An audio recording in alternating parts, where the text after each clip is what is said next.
That is so fucked up. It's fucked up. So fucked up. It is just so damn fucked up. That's fucked up. Hey guys, welcome back to this episode. We were just discussing the fact that we did some kind of jazzy little beginning last time. We do have access to those files. We could go back and listen to what it was, but we decided against that and pressed record instead. You guys know what it is anyways because it's on both feeds, so you know where you are. Figure it out. So. Come on, guys. We believe in you. So this is a collaboration between That's So Fucked Up, the podcast with me. No, that's not the name of the fucking show.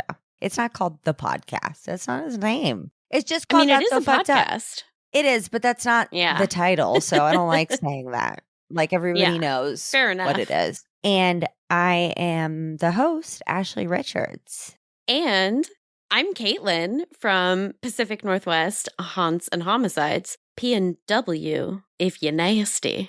I think I may have said that last time. I pulled that straight out of, I don't know, the nether regions of my mind. I like it. You know, I've been digging it. It goes along well today with the topic. So this is a two-parter, as you probably know. And if you did not listen to last week, where Caitlin talked about the beginning of things, then you should go listen to that. But if you didn't, or if you like to listen to things out of order, because somebody told me they actually like to do that because it helps with their anxiety. Oh. And I was like, you know what? I should stop judging people and admonishing them for listening to things out of order. Because you know what, you guys, you do you.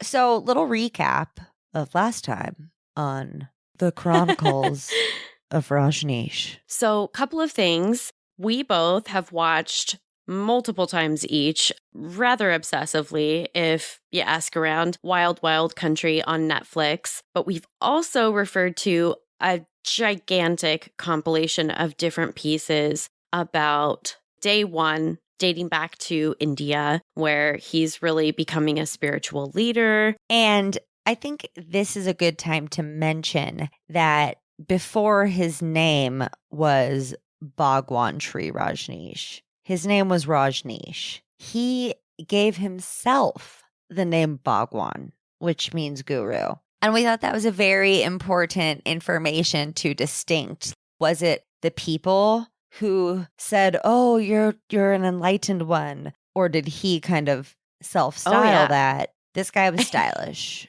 And whether it was the name or his ride. He's obviously got the collection of dozens upon dozens of Rolls Royces that he starts to rack up. I think that's kind of one of the key points. We talked about the fact that he wanted to win the world record for owning the most Rolls Royces, right? We did. And that was actually something that I did not know. That was like goals for him, which I think is hilarious. Just ridiculous. It's so funny because we really see this confluence of sort of Eastern religions in some respects with the different styles of meditation, but also just the rampant and really kind of gross consumerism and capitalist viewpoint blending with that. And we're supposed to believe that's a seamless mix. And you know what, Caitlin? I'm going to blow your mind today in a totally bummer kind of way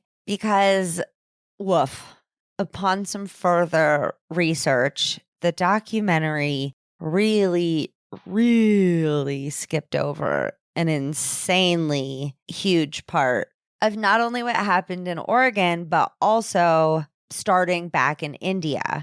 I just listened to an interview with Erin Robbins on A Little Bit Culty, and she actually was a very close disciple of his. She was kind of in his inner circle, and she actually didn't realize that she had been brainwashed in a cult. That's the whole point. For about 40 fucking years after. And I had so much respect for her. She spoke so bravely.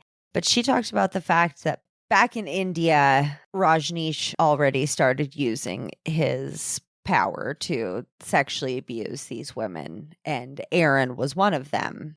He was summoned to her one night, So as gross. spiritual leaders Yeah. will, and she was told to wear a loose dress and no underwear, and to just go to him. And based on those instructions, I think we can all sort of take away from that. What kind of spiritual leader and what kind of abusive and coercive controlling environment of, sexual abuse is that you would just do that? Well, the thing is, it's wild with cult leaders. I'm reading up about Manson a lot right now, him, Osho, but people do have like legit experiences around them. They're like, to be in his presence felt like you were in the presence of God. And I don't know what that is, because these people are charismatic con men. So I'm just curious as to what elicits that feeling of legitimate bliss when you're in someone's presence. I actually kind of have a theory about this. And this is just from my perspective. I don't think that's necessarily scientific or anything like that. I'm not a psychologist to back this up. What? Can you believe? But I do think that there is something about when you are being manipulated and you're being coerced, and especially in an environment where it's supposed to be about spiritual enlightenment. I want to say it's almost as if it were a placebo effect, right? Because you're supposed to be having this transformative experience, and they have managed to manipulate you in some very powerful ways. So whether that's your brain creating that or not, under that influence, that's my thought. Right. I mean, and then you're in this environment as well where everybody else really does believe. But I'm reading this book about Manson, and Susan Atkins is describing, or you hear her say it, it's not a direct quote. I think it's talking about the trial or something. But she's talking about the first time that she met Manson, and that he kind of like was sitting on a couch and had his head back, and then just like looked up and opened her eyes and looked right into hers. And she was like, he looked into my fucking soul. I couldn't do that to anybody, no matter how hard I tried. Right? I know. So it's very interesting to me. People will just be like, why are you looking at me, you fucking weirdo? I wouldn't have the same effect. Yeah, that's the experience that's more relatable for me as well. I guess also they're really good at saying this word salad shit that just really kind of leaves you feeling like, oh, wow, that was so really deep. Profound. So profound that I can't even understand it, because it actually didn't mean anything. It's like, what is real when nothing is real? Right. It's like, what? How many episodes have you been trying to get to the core of anything that makes a shred of sense in your Scientology series? We got to the top of the bridge. I mean, I'm glad you got there, but I didn't think you were going to find anything there. No, but it's interesting and it's not interesting. They're like all the same, but man, they're fucking tricky, because they have this, like something comes out of their pores or something that they're able to elicit these amazing feelings in people. Meanwhile, as he's still in India, so we're not even in Oregon yet, he's sexually abusing his followers. Also, he's having these insane meditations where people are literally, I think we kind of talked about it last week, but hearing Erin Robbins describe it in the podcast was intense. She said that people were naked and screaming, beating each other. There were broken bones. People sexually assaulted each other. There was people being forced to have sex with people they didn't want to. It started out fucking nutsicles. Things escalated a lot, but I mean, it started out pretty. It started at 100 and then it escalated quickly from there. It's got real chaotic energy and I hate every second of it, if I'm being honest. It's no good. So today we are going to talk about when this motherfucker rolls up at the ranch. Well, and we'll talk a little bit about Sheila and the townspeople of Antelope and We're also going to talk about what sadly was really not talked about at all in the documentary, and honestly that you have to dig online to find, but the rampant sexual abuse of children that occurred. Rampant. And it's not mentioned in Wild Wild Country at all. It is really puzzling because I feel like even when we're talking about the people that are involved with this group willingly and that are of age, there's so much abuse there that really we don't even scratch the surface. Yeah, this was one of the first cults that it was just so obsessed with, and for good reason. It's an insane one. So when we get back from this quick commercial break, we are going to dive into this Oregonian mess. No, thank you.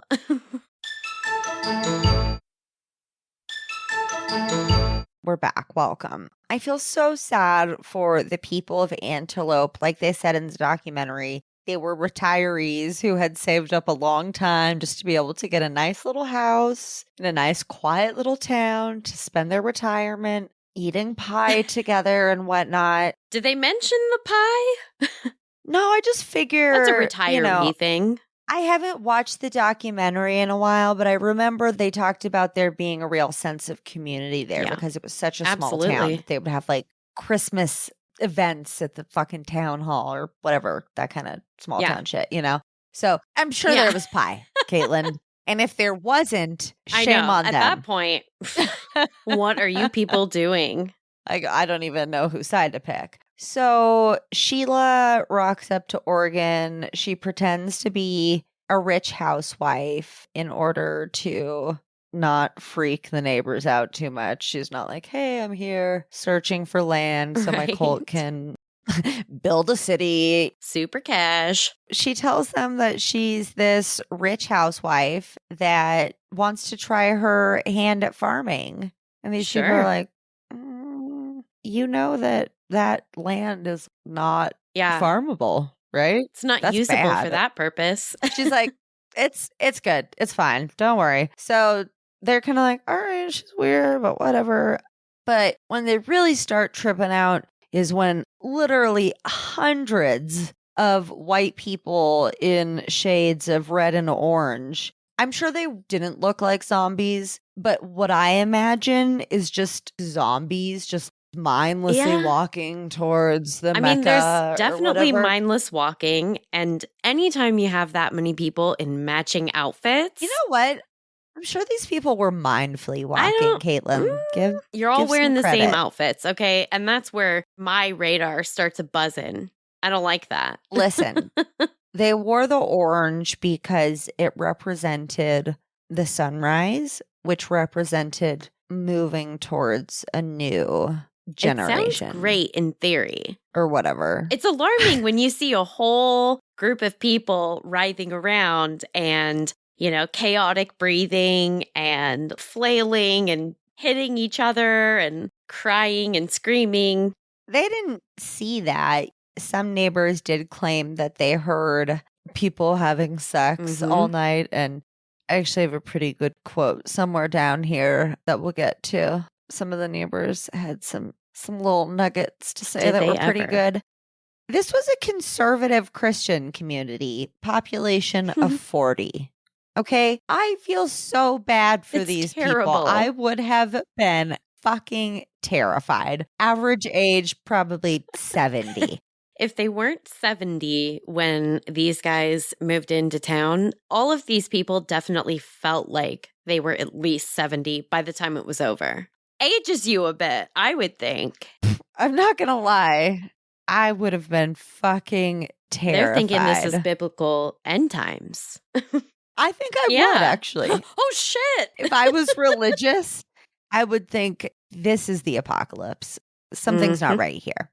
So Sheila has really grandiose plans for this property. They wanted to build schools, a hotel, an airstrip, restaurants, all these different things. But those all come with different zoning laws. And the zoning laws for their land was technically Gray's land, which means you couldn't build. So this gets them into trouble later because they're kind of like, Whatever. I'll do what I want. Permit who? You can do that for quite a while, it seems, if you're smart enough.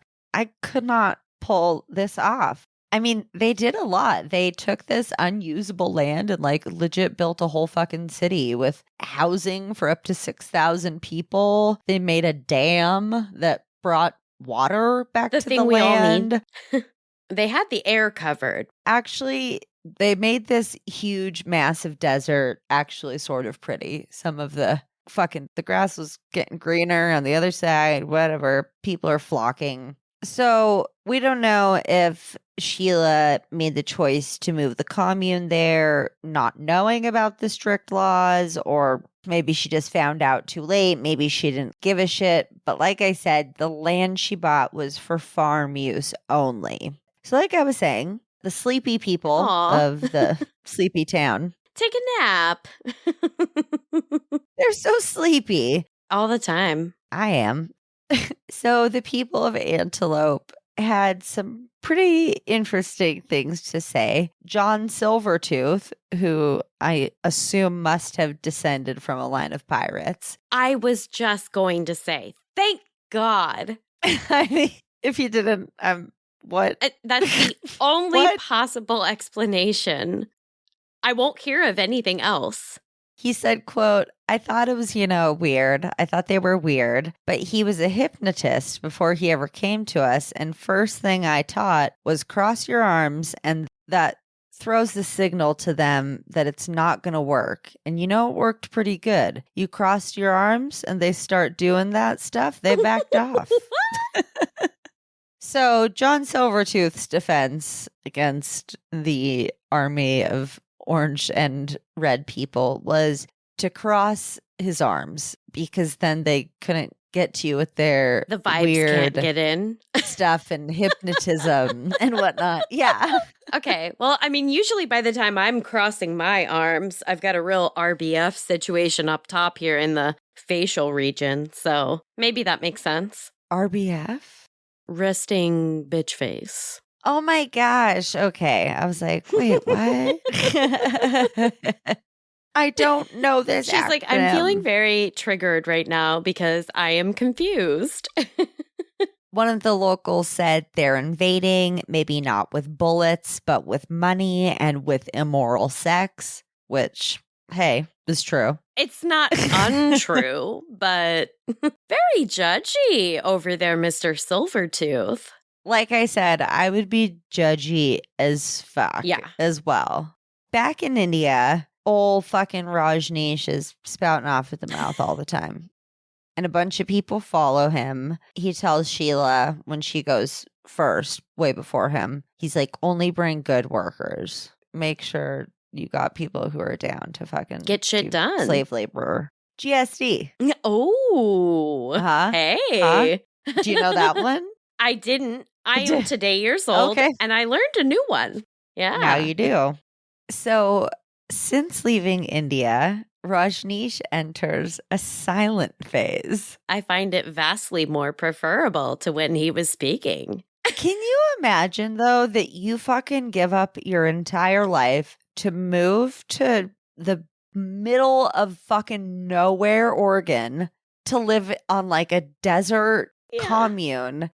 And then the guy that you came to see is like, yeah, I'm not really right doing now. that You're anymore. Like, for how long, though? And he's like, I don't even know, man. When I decide, okay, shut the fuck up. I am no longer taking questions, as implied by my vow of silence. Bro, I feel like I would be so pissed off. Of course, can you imagine? You'd be devastated. I'd feel like I went to a concert and they played a movie of an old concert or something. Yeah. That's what I would feel like I was getting. I'm getting some secondhand bullshit here. I kind of get immediately like an old frontier couple. It's like a husband and wife, and like she doesn't really want to be there, but the only thing that can make it worse is if her husband just becomes this staunch, silent man. That's what I'm picturing. That's where my brain goes. Well, the thing is, Is the bummed out lady all of the people? Yeah, the bummed out lady would be all of the people. Because think about it. It's like that level of devastation. Because this is like your life partner that's chosen to just be like, I'm the strong silent type now. But they also were like, well, he's basically God. So obviously he's doing that for a reason. And then Sheila was his little chihuahua mouthpiece. Because he would talk to Sheila and some of his other advisors. And then she'd be like, well, this is what Bhagwan said, blah, blah, blah, blah, blah. And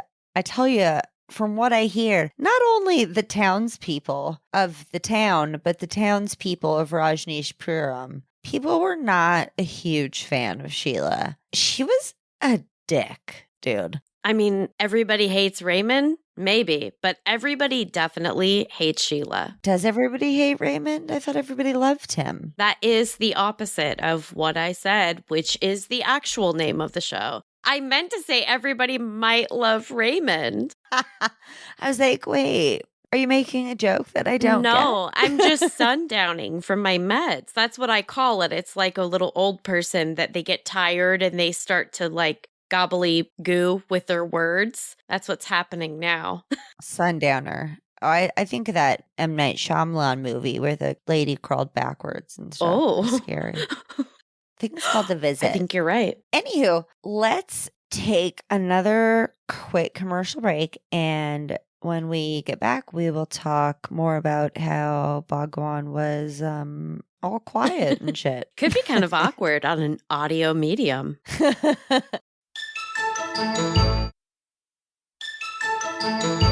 And we are back. So what was Bhagwan doing all day? Because he wasn't talking. And he said that he wasn't watching TV or reading newspapers, which he totally was. Because he would tell Sheila to do stuff and then she would go do it. And when he would come back, he'd be like, you did that so wrong. You didn't do this and you did that. And he would critique her. That's just because he's omniscient, obviously.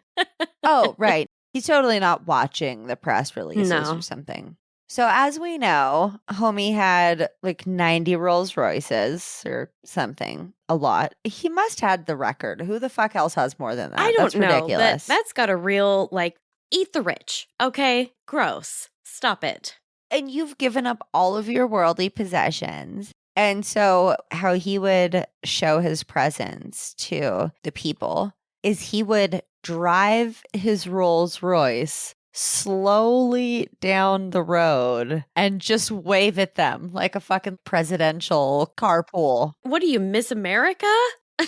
Jesus. What is wrong with you? No, seriously. And then some guests bring flowers and throw them on the car. And at this point, I'm kind of skipping around in time, but they've got a whole city going on. People can come and visit. There's fucking gift shops and shit. They were so commercial. It was wild. Pretty wild. Would you have visited? Yeah, probably. I feel like a lot of us are guilty. I mean, how can you not? If not sheerly out of curiosity. Morbid curiosity, for sure. And then that's how you end up in the cult. Serves us right at that point, probably. I know. Yeah. Keep your nosy noses to yourselves, guys. Come on. So he tells Sheila, okay, you should start selling flowers so that people can do that all the time. Because A, we can make money, and B, that was fucking awesome. Okay, that's another little detail, Ashley. I did not know that. Yeah, there's fun tidbits. Like, he was a terrible driver. So he loved to drive, but he was really bad. He got tickets all the time. He got in accidents. He drove off the road once. People were terrified when they drove with him. Why does that not surprise me in the slightest?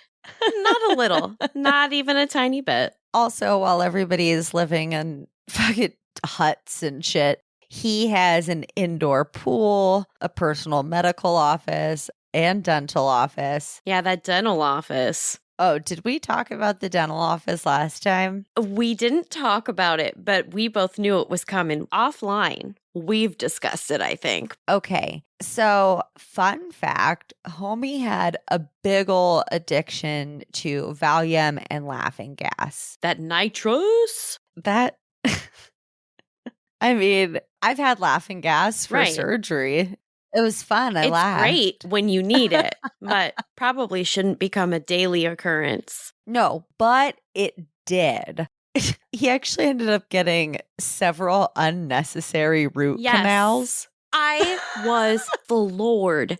I used to work for a dental practice that exclusively did root canals. And do you have any idea Oh my how God. anxious people are coming in? And a lot of times they are in a lot of pain. So to have one of these procedures and just know that, like, we drilled into your tooth, that's when you know you have a problem. You got a problem, buddy. Because even those around you are like, I hate to say this, but I think that's enough for the day. And he's like, well, that's funny because I actually have a fucking tooth that needs to be taken out. Exactly. I can feel it because I'm God and it's telling me, take me out. Take me out. Ash does a killer impression of a tooth. Thank you. Thank you very much. God, doesn't that just make your teeth hurt? I don't know. I feel like I've never been so aware of every single tooth in my mouth as when we talk about I hate it. Meanwhile, in the compound, people are literally, the huge, working just 24/7 to make the cult bigger and better and make the compound bigger and better and blah, blah, blah. Doing interviews. Sheila's doing a ton of interviews and she is so condescending. Oh, she's the worst. Oh my God, she's so mean to people. And apparently, during his nightly meetings with her, he would tell her that she was being too mild with the press. He later said, when he started talking again, quote, I had been sharpening her like a sword. Go, I would say, go cut as many heads as you can. It's so fucking crazy that there are so many people that still follow him when we get to the end and you find out about the resort. What? How are you bought into this at this stage? Well, how do you get people to keep working and be working on their enlightenment? I mean, normally I would say drugs. No, they didn't do drugs, though. I know, that's the thing. That's what's missing. Their dynamic meditation was the drug, I think. Mhm. And I don't know if we went over dynamic meditation, the 5 stages. I think we did, but I feel like this is a good point to maybe refresh that, even if you've already listened to part 1. Yes. So he introduced dynamic meditation in 1970, and this consisted of 5 steps. The first being rigorous breathing and hyperventilation. Then you would have catharsis and just explode and scream and shout. Then you would put your hands up over your head and jump up and down, going, hoo, hoo, hoo, hoo, hoo. I think like that. Then you would sit in quiet, still meditation for 15 minutes, and then you would dance around ecstatically for 15 minutes. And there's a thing called ecstatic dance, and I'm pretty sure that it's an Osho thing. I'll be honest, I just hate any type of group activity like that. Okay, it's not. So listen, I don't think that Osho coined it ecstatic dancing, but if you see a flyer for ecstatic dance, which, oh my gosh, it sounds fun, get together Really with a does. group and dance ecstatically. I just looked at this website called awakenaslove.com. That sounds very culty. It sure does, Caitlin. That's a great point. And it says, discover ecstatic dancing. Let dance become your prayer. Let music be your altar. Blah, blah, blah, blah, blah. Quote, dancing is not just a movement. When a movement becomes ecstatic, then it is dance. When the movement is so total that there is no ego, then it is a dance. End quote. Guess who said it? I have a feeling. Go with your gut. Was it the Osho? It was the Osho. Go figure. It was the Osho. That son of a bitch. It sounded like just enough of a word salad that made sense. He was fantastic with that.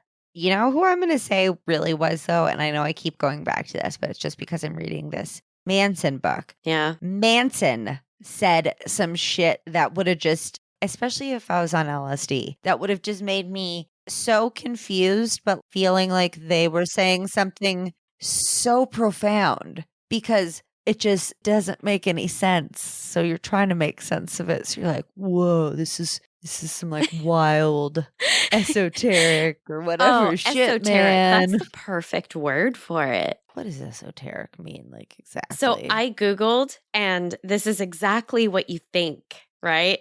Intended for or likely to be understood by only a small number of people with a specialized knowledge or interest. Culty. Yeah, I always feel like esoteric comes with a pretty like pretty culty. It can kind of have a culty vibe. Yeah, I don't know about that. Maybe count me out on that one. Thanks for the invitation. Thanks. I'll see you next time. Even probably without there being any esoteric part of an invitation, I'm going to say no. But I made a really concerted effort to say yes to go to a party, and I'm not going to know anybody really. I'm going to have a +1, but that's not my jam. So really getting out of my comfort zone here, you guys. It's scary. Okay. I wanted to give myself some props for that. I don't know why. Just because I'm trying to keep it a little positive. We try. And I wasn't sure how to segue into a break, which we're going to take. So we will be right back. Hey, gang. We are back. Here we are. So, like I was saying, Rajneesh is hitting the old nitrous oxide pretty fucking hard. And apparently, he would just spend hours fucking high on laughing gas, and he would just be ranting, just incoherently fucking That'll stoned. happen.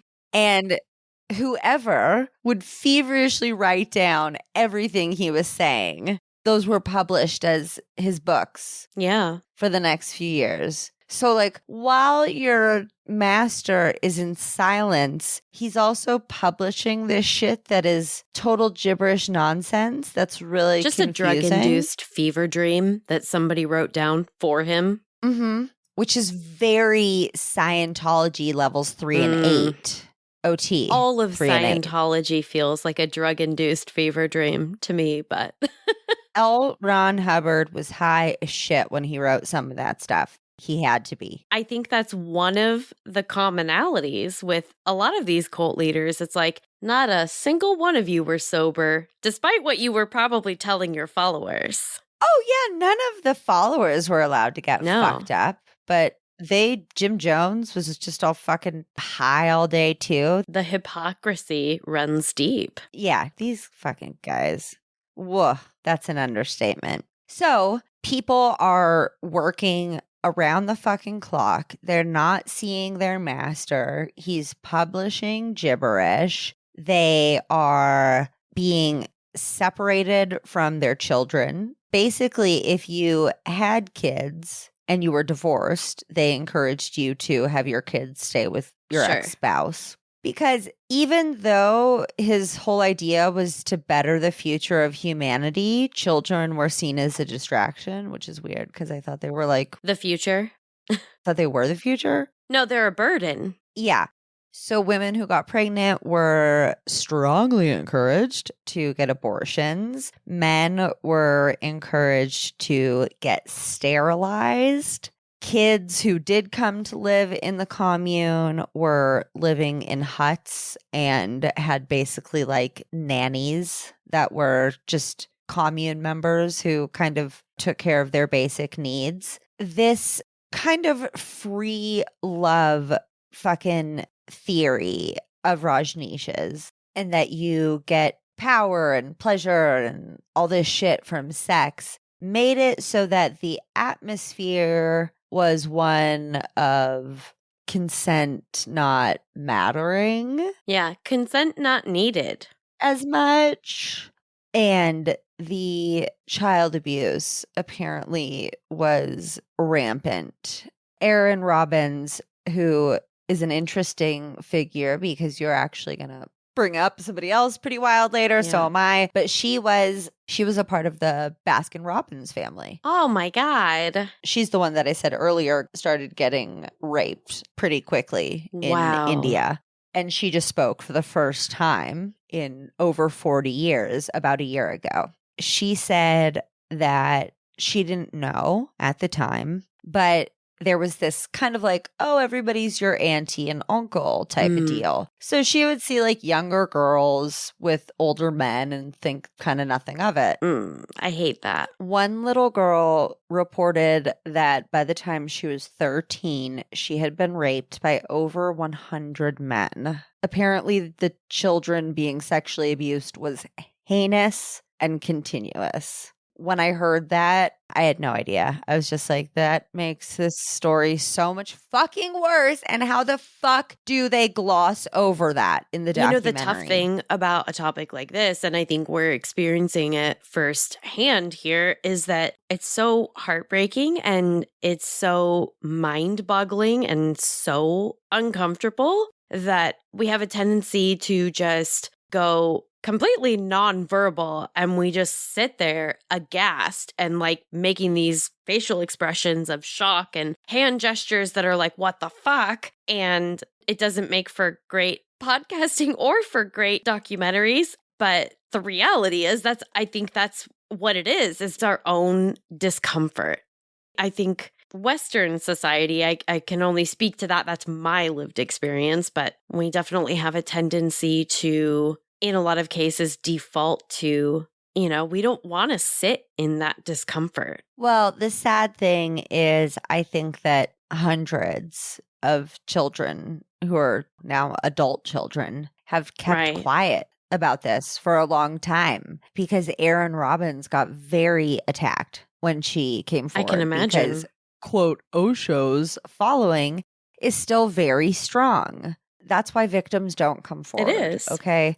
So to hear that from her, and she said there's all of these adult children now who have gone through this trauma, and, she's still obviously dealing with her own PTSD, but she's talking about how, maybe it wasn't included in the documentary because it's not something that's been talked about a lot. Yeah, it's so gross. She was like viciously attacked by current sannyasins for coming forward and speaking about that. So I think it's been pretty well hidden. But Peter, the lawyer that you meet in Wild Wild Country, who just seems like such a nice guy, and fucking obviously Sheila, they would have had to known that this was going on, which is just like so fucking disgusting. I don't know how you live with yourself. To be honest, I don't know how much Rajneesh knew about what was going on with that. I mean, that's fair, just because I think there's a lot of things that can be occurring in and around your space that when you are high all the time, you're maybe not going to have an awareness of. Also, Sheila was legitimately murderously protective over him. Yeah. So I would think that she would try to keep negative things away from him. Actually, she had like a real fucking no negativity policy. She fucking hated negative people. She always told people, listen, stay positive. If you don't like it here, then fucking get the fuck out. And people, they're pretty afraid of losing their chance for enlightenment, and they're mind controlled by this fucking cult. And the thought of having to leave when you've probably already left everything else behind, so what the fuck do you have to go back to now, is probably pretty scary. So put on a fucking smile and work your 12-hour shift at the gift shop, okay? I mean, it seems like the only reasonable option at that point. You've probably given them all of your money. You probably have burnt a lot of bridges with family and friends by adopting what is a very alternative and what they might view as a very extreme type of lifestyle. Well, I'm not sure if Erin Robbins lost her inheritance, but she had a pretty big fucking one coming towards her with being, half of the goddamn Baskin Robbins family. So I don't know what happened there financially, but, people took a pretty big fucking risk with this, obviously. Yeah. Also, amongst all of this other insane bullshit that is happening, people are being forced to live bogus marriages for passport reasons. So even if you and I were married, but I'm trying to get Jerry over from England, I would go live with Jerry for however long. I would have like a fake but full-on relationship with Jerry to get him a passport. They were actually did one of the biggest fucking passport or immigration fraud scandals in US history. They broke a lot of records. They also did one of the biggest wiretapping scandals in US history and one of the biggest mass poisoning scandals in US history. Wow, Sheila loved a fucking poisoning, dude. I tell you what. Also, members of the cult were not allowed to leave the ranch. Their mail and phone calls were screened. It was a lot of people look back at those days fondly. A lot of people also have a lot of realizing to do. Obviously, there were some idyllic parts of it. Obviously, or else people wouldn't be in these fucking groups, but it was getting pretty bad. Let's take another quick commercial break, and when we get back, we will start talking about some of the insanely sketchy shit that Sheila was pulling in order to essentially take over the town of Antelope and like the whole fucking county. Literally an entire county. I feel like they were in it to win it, and I feel like they almost could have. They were fucking determined. It was dangerously close. We will talk more about that when we get back from this quick commercial break. Also, like so many other cults, when people would leave, he would slander the fuck out of them. We'll talk about it later, but when Sheila left, who had been his insanely loyal disciple for years, he was just like, fuck that bitch. Literally, I'm not even dead to me. He didn't say fuck that bitch, but he literally calls her a perfect bitch. Yeah, it's crazy. He is ruthless. It's like the fucking OG Scientology hate website. They had this little Rajneeshpuram newsletter, and when one of the dudes left, who was, I guess, known in the community because there was 1,000 to 2,000 people living there, kind of like at all times. Fucking insane. I mean, they outnumbered the town of Antelope by a bajillion. Yeah, like 100 to 1, something ridiculous like that. Yeah, numbers or something.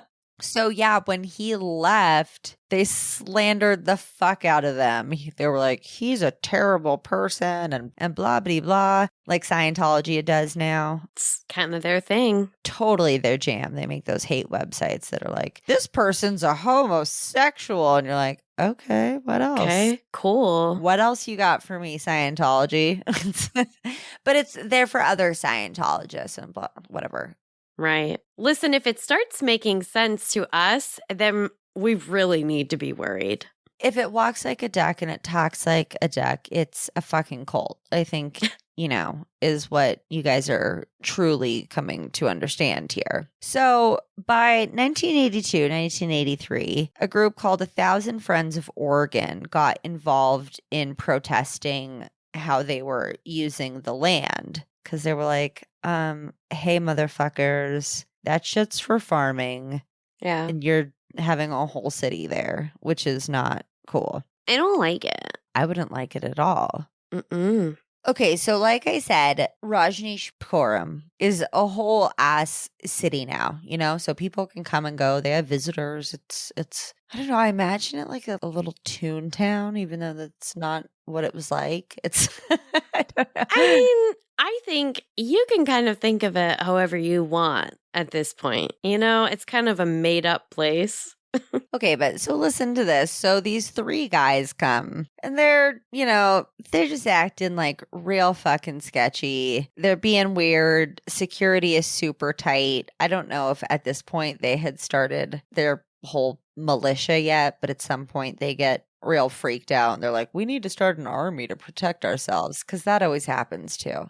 You know what's great to throw into a cauldron boiling over with drugs and extremism? Guns. But remember, and I think this is important to point out, drugs were not a thing for the residents, for the cult members. It was only Homeboy who was getting high all day.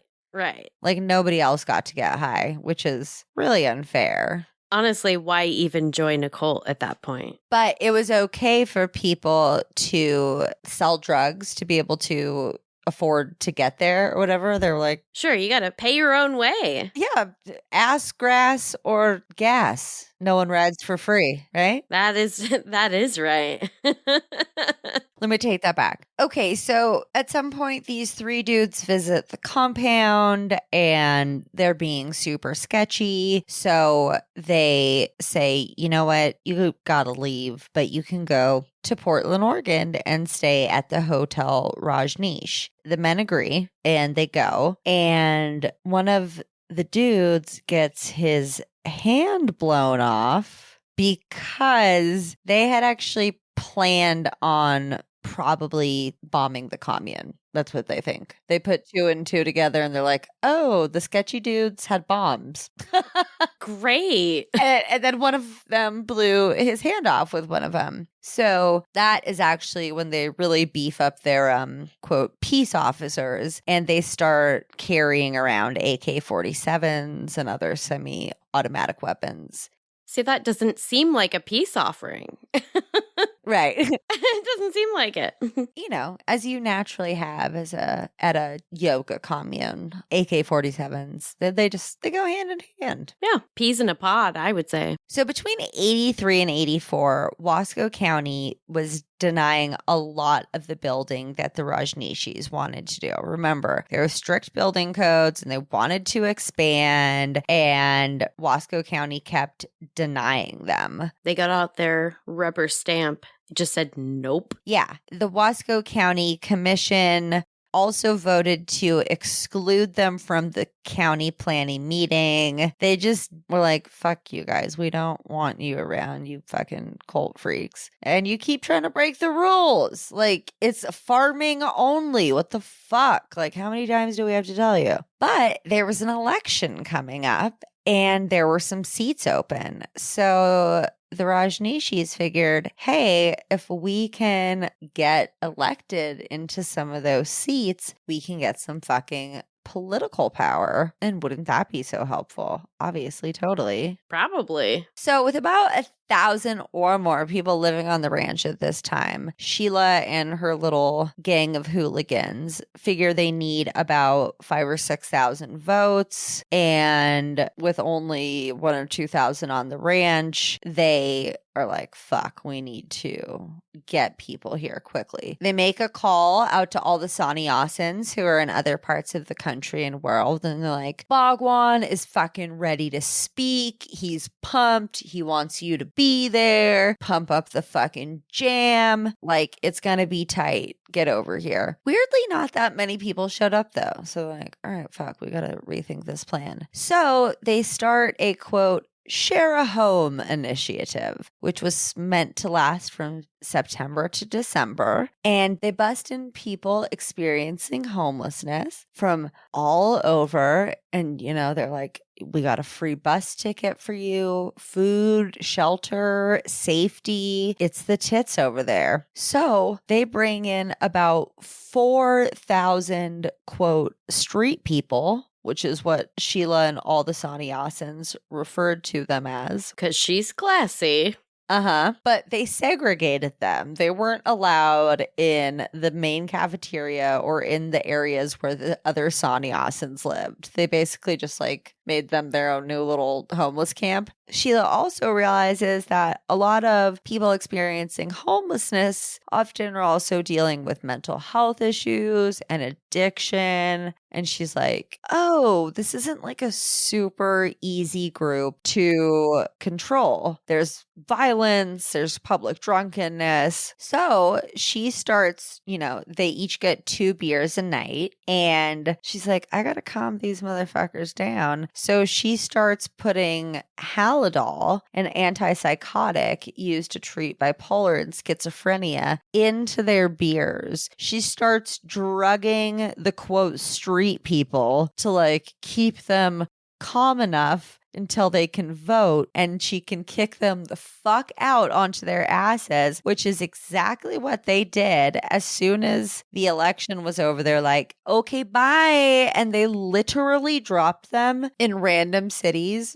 LeGrand, primarily. Yeah. You're living in your city, and all of a sudden the homeless population goes from 10 to 100 overnight. Yep. It's insane. They actually dropped, we're not even talking about 100 or hundreds. We're talking about thousands. It's legitimately one of the largest humanitarian crises that we've faced as a state that I can point to. They broke a lot of records. Yeah. As far as being like really fucked up.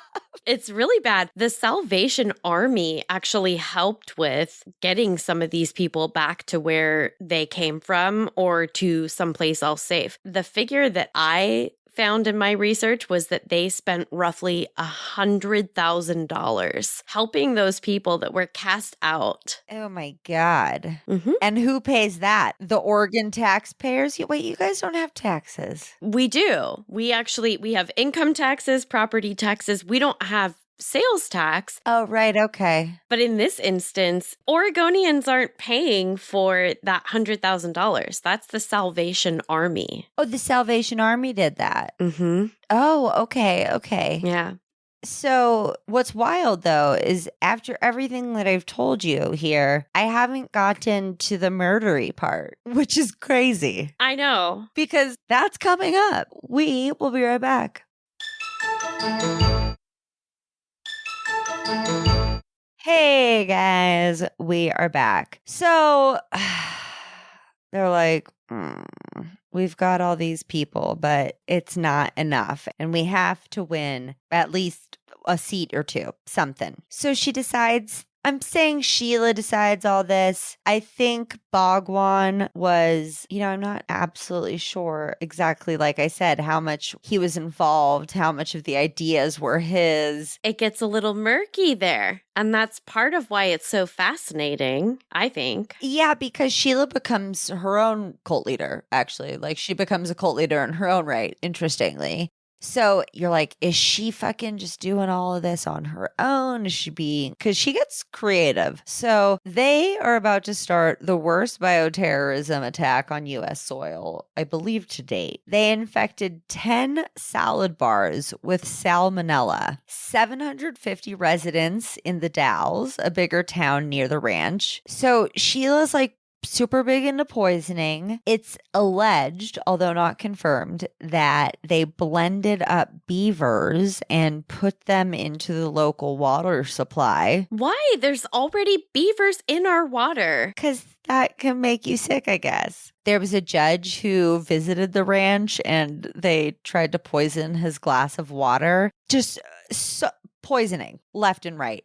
Actually, that's really funny because poisoning is known as it's a woman's. Yeah. Totally the woman's way to kill. I've been biting my tongue. I'm like, God damn it. That is such a stereotype that feels so right now. And that actually makes me think that Sheila was doing her own thing. If the shoe fits. She's like, let's just poison everybody. I feel like that's the way to go. She didn't want to kill them. She just wanted to make them too sick to go and vote on voting day. Okay, so don't get too mad. Is she? Is that? How much do we really know, right? Come on. Have you seen Sheila's face? I don't trust that mug for a second. That's the thing. Okay, that is the fucking thing. She's a psychopath, which makes her sort of likable because she's so charismatic. Yeah. Also, remember that Sheila was groomed from a young age to be Bhagwan's disciple. Her father told her, you're destined to follow him. And she was a teenager, I think, that when that happened. She was absolutely transfixed by Bhagwan. I think we really have to consider when there are young people who are willing to kill for their master when they've been groomed and brainwashed since literally being a teenager and thinking that this person is God and that they need to be protected at all costs. Listen, Sheila was real cunty. I would have hated her. Yeah, we are not friends. Still not a huge fan because she is a psychopath. I do believe that. Yeah. Because she has no remorse. She's like, listen, I was doing what I had to do. Okay. Which is why I'm like, okay, so you were groomed, but you're also fucking crazy. Because also, like I said, she did make her own little cult too, as well, which we'll get to. No, she's kind of one of those where she wants you to believe, like, he ran into my knife over and over and over again. But she wants you to believe that about poison. He had it coming. Yeah. He had it coming. He only had himself to blame. Chicago.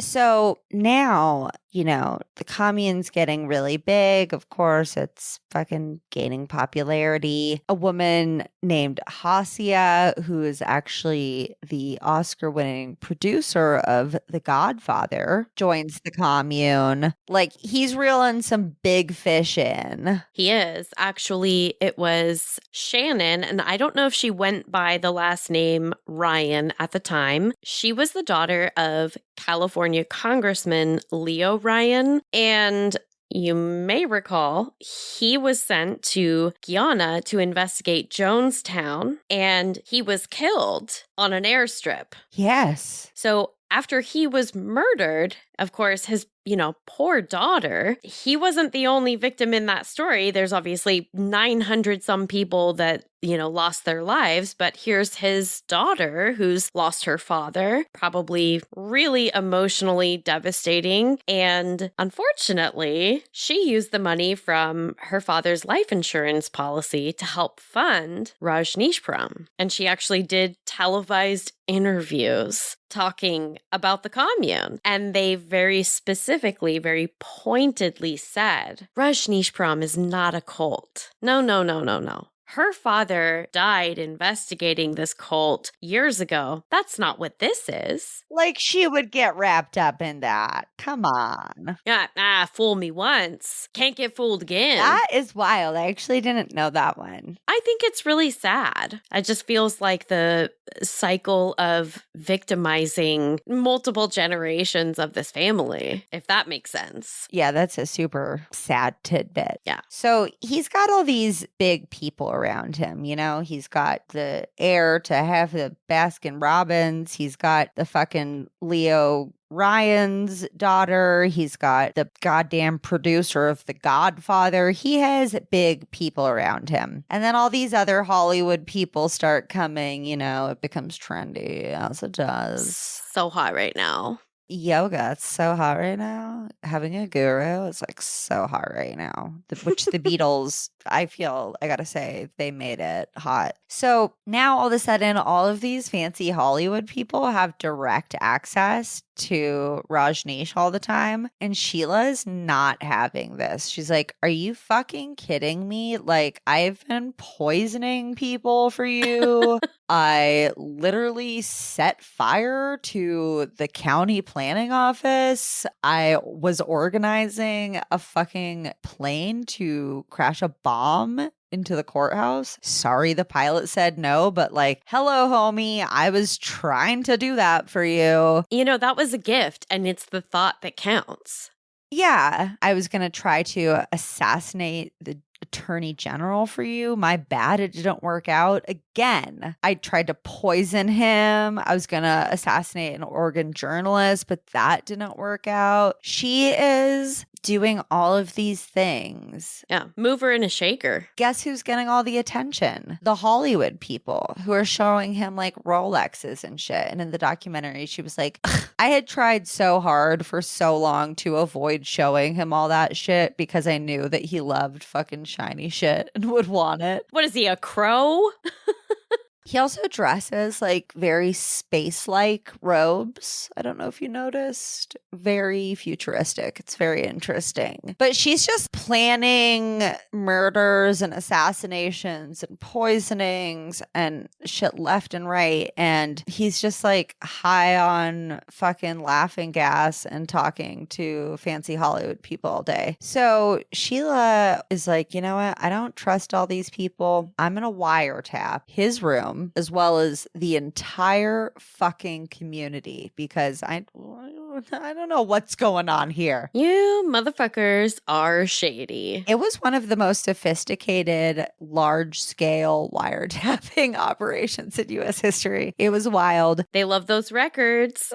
She wiretapped his room to, protect him, according to her. And so she hears her asking his doctor, like, hey, if I wanted to die peacefully, could you hook me up with that? And Sheila can build a crematorium and I can die on the Master's Day, which is July 6th. She's like, are you fucking kidding me? I'm not going to let you die. What? So naturally, Sheila's like, well, I have to kill the doctor. I have to kill Deva Raj because he's going to let Bhagwan kill himself. She has a lot of assassination plans and a lot of them fall through. Imagine that. So she sends one of her minions to try to poison the doctor with a syringe. Or she does it herself. I can't remember, but she tries to murder him.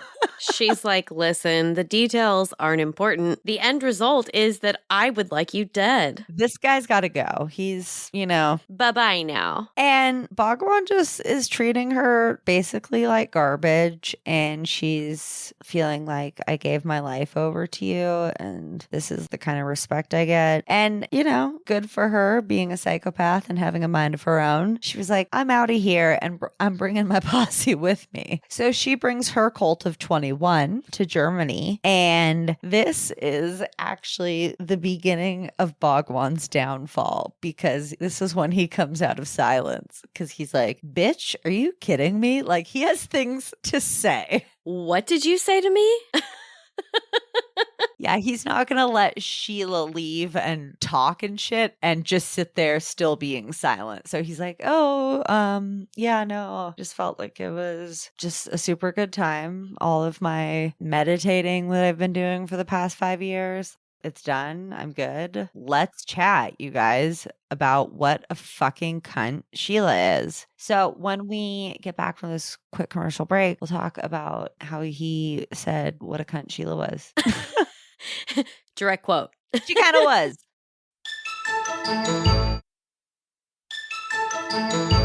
Okie doke. So Bhagwan's like, I got shit to say. Fuck this. They have a confrontation live on TV from separate locations. I don't even really know how. I mean, why not at this point? Jerry. That's my feelings. Yep. So Sheila says that Rajneesh uses people's human fragility and emotions against them and says that it was all a con. And they're like, so you knew it was a con? She's like, yeah, but it is what it is, motherfuckers. What do you want from me? She's so unapologetic. It's wild. But what's funny is that Bhagwan said, quote, it is true. I exploit people. I exploit them because that is the only way to wake them up. Exploitation is not necessarily evil, and I am a genius at exploitation. Great. So you're not necessarily an evil genius. No. Wait, what? No, I feel like you just said you were, but in a really twisty way. You're right. You slide, son of a bitch. So he says that Sheila is on hard drugs. He said, quote, she did not prove to be a woman. She proved to be a perfect bitch. I love bitches. Two things can be true. I can be both of those things. Perfect bitch and a woman. Oh, yes. Even though he was displaying his disdain for Sheila, he did say that he loves bitches. All of this, which was met to uproarious laughter by the entire commune. He's like, this bitch was on hard drugs. And they're just like, Isn't it hilarious how she's on drugs? He says that she and her gang of fascists tried to kill 3 people, which fair enough, they did. Yeah, that's totes true. He says she always wanted to fuck him, but he never did it because, quote, never make love to a secretary, which I think is kind of rude. Like, what's wrong with secretaries? Okay. Also, I'm sorry, but he was literally trying to take advantage of so many people in positions of a lesser, level of power than him all throughout all of this. I'm sorry. No, what? Dude, I just think he didn't want to fuck Sheila. There were other chicks that he wanted to fuck instead. That's all. I think the lady doth protest too much. I'm not sure that they didn't fuck. So he's basically just shit-talking the shit out of Sheila. Oh, totally. And this shit talking is definitely what fucked him up. He said that she had stolen $43 million, burned down the Wasco County office, tried to bomb Wasco Courthouse, allowed FBI to come investigate the ranch where they found all the water. Oh, where they figured out the plot of how she wanted to poison the water? Oh, no. She had allowed the FBI to come investigate the ranch where they found all the wiretapping shit and this huge weapon cache that was found actually in their lake. They had crazy, an insane amount of weapons in the fucking lake for safe hiding. Just when you think you've learned the absolute most bonkers thing about this place, they hit you again. Well, guess what? Now he says, hey, motherfuckers, I'm not your leader. Okay.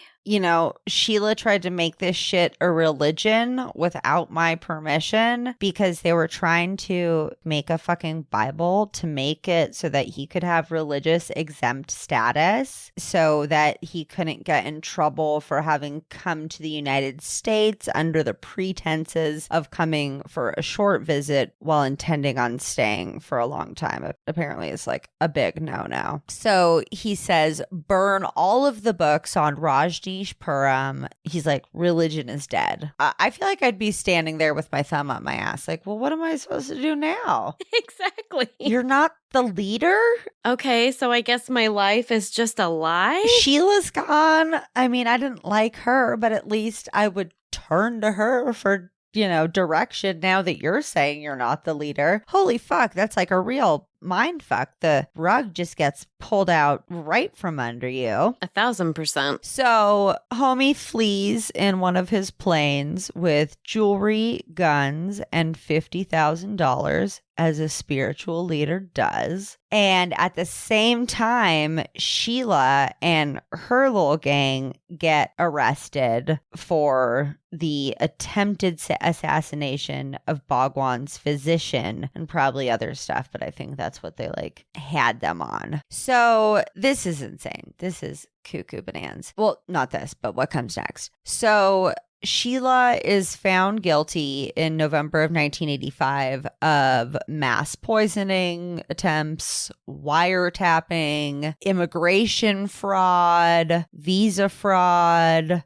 ad nauseum. This bitch gets a 4.5-year prison sentence. That doesn't really feel like enough to me. I'm sorry. What? Feels a little suspended, if you will. It feels light. Yeah, to put it lightly. Oh, okay. So it was actually Sheila set Ma Shanti Bhadra, one of her loyal devotees, to try to murder the doctor. And she got 10 years for the attempted murder. And she was just doing Sheila's bidding. I was like, that doesn't seem fair. Rajneesh gets charged with over 35 counts of fucking conspiracy. And even with his connection to everything else and the whole, like, you came here under the auspices of visiting, but was trying to actually stay. And he was able to make a deal with the U.S. Attorney's Office that he was given a 10-year suspended sentence, 5 years probation, and a $400,000 penalty in fines and prosecution costs. He just had to agree to leave the United States, not come back for at least 5 years, and if he tried, he had to have the permission of the U.S. Attorney General. Which is still like, okay, you could still get a permission slip if you want. Right. A suspended sentence is like, okay, if you fuck up one more time because the 35 wasn't enough, then you're getting 10 years, buddy, if you decide to come back. Yeah. I'm going to count to 3. And if I have to turn this car around. Yeah, we are done. So he returned to India, but had far fewer followers. So he rebranded to Osho, which is fucking Japanese for great spiritual master or some shit, and kept teaching. And after his rebrand, his charismatic ways, you know, did their thing again. And a lot of sannyasins were still active. And he's back. Yeah. So he gets super popular again. He has multiple communes and died from heart failure at one of his communes in Pune, India on January 19th, 1990. This was renamed the Osho Institute and is now called the Osho Intentional Meditation Resort and has over 200,000 visitors per year. His books are translated into more than 60 languages and published by more than 200 publishing houses worldwide. It boggles my mind. Really quick. Yeah. Is it the intentional meditation resort or the international? Oh, I don't know. Okay. Did you look it up? Did I fuck it up? I had it in my notes and I was like, I wonder if I... No. International Meditation Resort. Intentional. Okay, I'm seeing different things. Oh, well, I mean, that is very Osho. That's why I was curious because I was like, okay, is this another one of those things? Because I'm just looking at I Googled it and I just clicked on the first one and it's Osho.com and it talks about the Osho Meditation Resort. Is there like up to the minute news about stuff that's going on there? Some rebel Rajneeshis stormed the resort. What? Yeah, I don't even know. So I was just looking to see if it's the International Meditation Resort or the Intentional Meditation Resort. Unclear, which is so on brand. And it said that recently 120 rebel Rajneeshis stormed the resort. I don't know. That is insane. That group ceases to, I guess you could say they were born to be wild, Caitlin. They were born for something. I pulled up the article because now I have a new fascination. Yeah, you're like, wait, sorry, what? Yeah.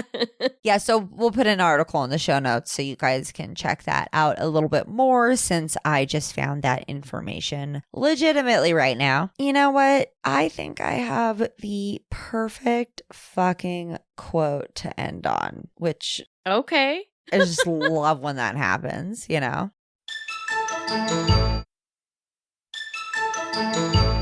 Okay, so let's end on this little quote. You guys, seriously, next time you see an Osho quote that sounds profound, remember who Osho is. And tell people about this episode. Tell them to listen. Even if they don't listen, just tell them that, you know, before you repost that Osho quote, remember that he is a sexually abusive, mind-controlling cult leader, or was, because he's dead. Yeah, I was just going to say, he's really good at being dead now. He's really good at being dead. He said some things that sounded pretty profound, but like, you guys, we got to stop posting those fucking quotes. Quote Eckhart Tolle or something. He's pretty chill. Like, Osho is Bhagwan, is Rajneesh, is this awful guy. This is taken from a recording from a dental session. He said, quote, "Wipe that tear from my eye. I have to pretend to be enlightened, and enlightened people are not supposed to cry." Oh.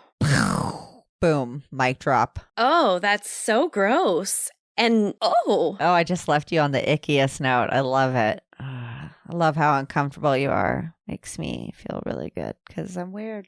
I mean, I get that. Yeah. But I mean, it's him and Sheila both are like, it was all a fucking con. And hundreds of children got severely raped, and people got their entire lives ruined, and he died peacefully in one of his little ashrams and is still internationally hugely famous. And Sheila is now somewhere working with fucking old people somewhere She's in Europe, Switzerland, being a nurse or something, which weirds me out. I don't know how to feel about that. What is going on?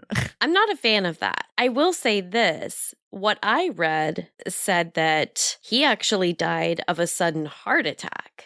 What did I say? That he died peacefully? Yeah, that seems pretty peaceful. You go pretty quick. That's so funny. I was like, I don't think of a heart attack as being peaceful. I guess I'm just a psycho, and I'm like, well, it's not like he got bludgeoned to death, Caitlin. Chill. You know what? That's so true, though. In our world, right? Like, yeah. I don't know. A heart attack seems I feel like that would be a couple minutes. He should have gotten stoned to death, really, and like not in a cool way. Yeah, definitely not so high that he died. Definitely like repeatedly having rocks thrown at him. Yeah. That kind. And that's Osho, Bhagwan Rajneesh, Dickface, whatever you want to call him. Stop calling him Osho. Stop it. Yeah. So, yeah, I mean, that was a long one, but I mean, there's just so much to say there, and you could not say it, but holy fuck, you should say it, because so much of that was not in the documentary that obviously everybody watched a bunch, including us, and holy fuck. I was going to say, if you've met either of us, you know that we absolutely could not say it. We're literally not capable of that. I got a deep dive. I gotta know. I have to know. You could have an entire dedicated research team work on this one full time for, I don't even want to know how long. And I feel like you wouldn't uncover everything. And there's got to be so much that we don't even know. No, but I don't have time because now I have to single-handedly, no, I'm just kidding. But I want to be a part of a group effort in taking fundamentalism down. So it's a good cause. Join the good fight with me, you guys. Yeah. Look up the Joshua generation. It's terrifying. They're taking over the world. Listen, we don't have any more time. We gotta go. Okay. That's it. That's that. It's like, what? That might be ADHD. Now that's what I call music. I don't know. Yes. That is...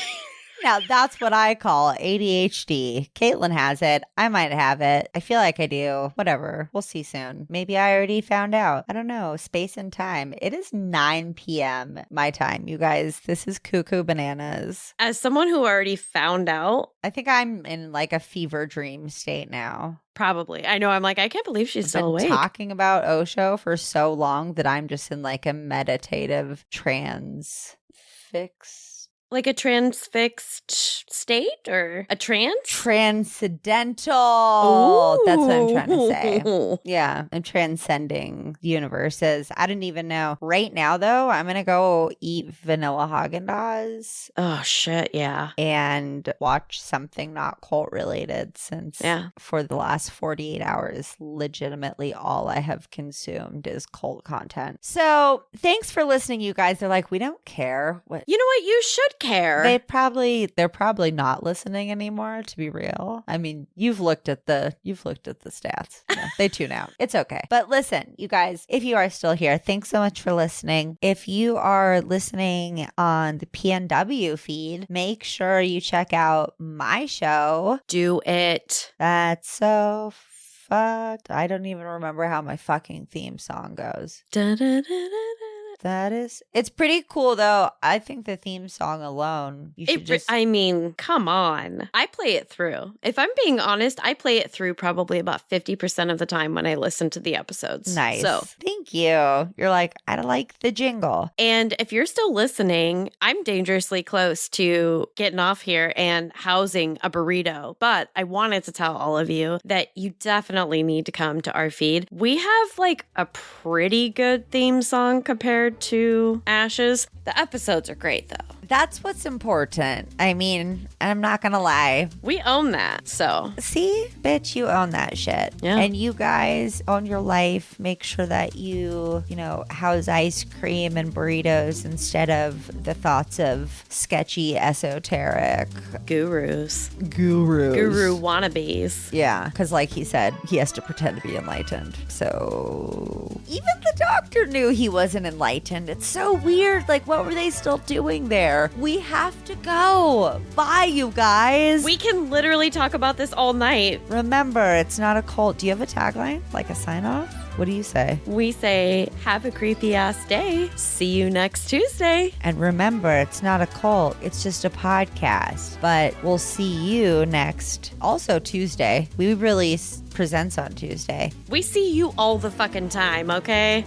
Yeah, we release a lot of content. Bye, you guys. Bye, bye, bye. Bum bum bum bum bum bum. That's fucked up. I'm so fucked up. Can't you see? It's just really fucked. That's fucked up.